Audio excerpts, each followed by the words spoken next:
The convoluted case about accountability and the rule of law in which a Harare man Tichaona Mupasiri has filed a constitutional court (Concourt) application against President Emmerson Mnangagwa's appointment of former Minister Patrick Chinamasa as embattled Air Zimbabwe chair has taken a new twist. The matter, case number CCZ 3421, has been set down for hearing on 9 March. It has now drawn in Zimbabwean-born South African businessman Mutumwa Moyer after Mnangagwa and his law firm DMH Commercial Law Chambers mentioned him in their answering affidavit on 24 December 2021. As a result, Moyer wrote a letter to Mnangagwa's lawyer Edwin Manikai, dated 11 February, in his capacity as the shareholder of Africa Resources Limited, ARL, that in turn is the sole shareholder of Africa Construction Limited, ACL. ACL is the sole shareholder of Shabani Mashava Mines, SMM, Holdings, which is incorporated in the United Kingdom. This has led to the matter being referred to the British Embassy in Harare, causing a row with the respondents. SMM, now in ruins, was once an asbestos conglomerate under Moyer, employing thousands of workers and sustaining the Midlands province. However, the Zimbabwean government in 2004 launched a hostile takeover of SMM Holdings through the controversial Reconstruction Act, blamed by many for destroying several companies. Mnangagwa was reportedly behind the seizure of the company after a fallout with Moyer. At the core of Mupasiri's application, though, is Mnangagwa's actions concerning the affairs of SMM Holdings, Air Zimbabwe, Private, Limited and Hwange Colliery Company Limited, as well as the pursuit of truth and justice by invoking the Constitution and the rule of law. This application is concerned about holding public office bearers to account for their conduct and ensuring that the first respondent, Mnangagwa's conduct is subject to public scrutiny and interrogation, he says. Mnangagwa appointed Chinamasa to head the Air Zim board in June 2019, hence he is cited as the first respondent, while Manikai is the second respondent.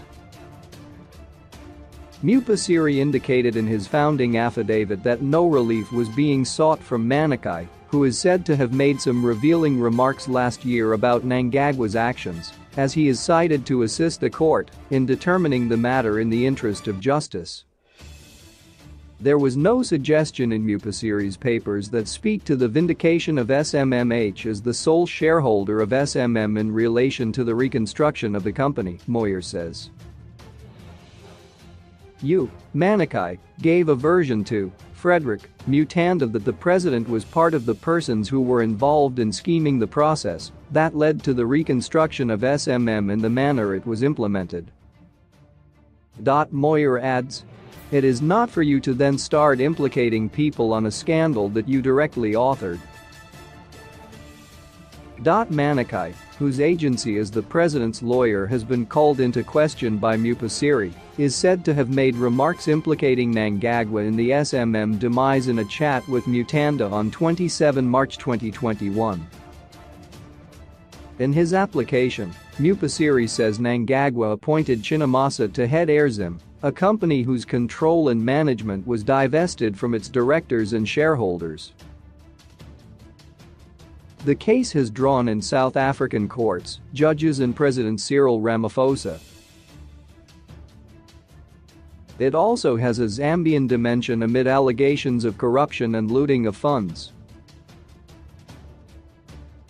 Although the application, as shown by Mupasiri's founding papers, is focused on Section 167(2)d, as read with Section 167(3) of the Constitution as set out on paragraph A4 of Mnangagwa's answering affidavit, the president on B6 instead targets Moyer.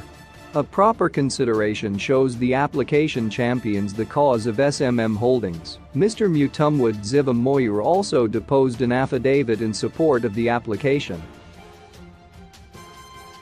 In essence, Mupasiri wants people responsible for the demise of SMM Holdings, who are causing suffering among shareholders and employees, held accountable for their actions. Moyer says Mnangagwa's narrative that the application is mainly about the allegation that the Reconstruction Act is invalid and violated rights of SMM Holdings shareholders has now created a factual dispute as to the true nature of Mupasiri's cause of action. It is disingenuous for President Mnangagwa to seek to import a cause of action when the applicant has chosen the question he would like the ConCourt to test, Moyer says. Mupasiri's application is strictly concerned about the failure and refusal of the president to comply with his oath or duties when information was made available to him that the effect of your Manakire lawyers' averments was to undermine his integrity and public confidence in his fitness to hold any public office. Mupasiri says control of SMM Holdings was vested in an administrator appointed by the Justice, Legal and Parliamentary Affairs Minister, Chinamasa, pursuant to the operation of the Reconstruction of State-Indebted Insolvent Companies Act 2005. By engaging in a self-help scheme, interposing himself as a shareholder of Air Zimbabwe, the first respondent, Mnangagwa, failed to fulfill his obligations in terms of S90(1) and S90(2)(c) by clothing himself with the right to amend to the Reconstruction Act that specifically vests the control and direction of the company under the administrator, the application said.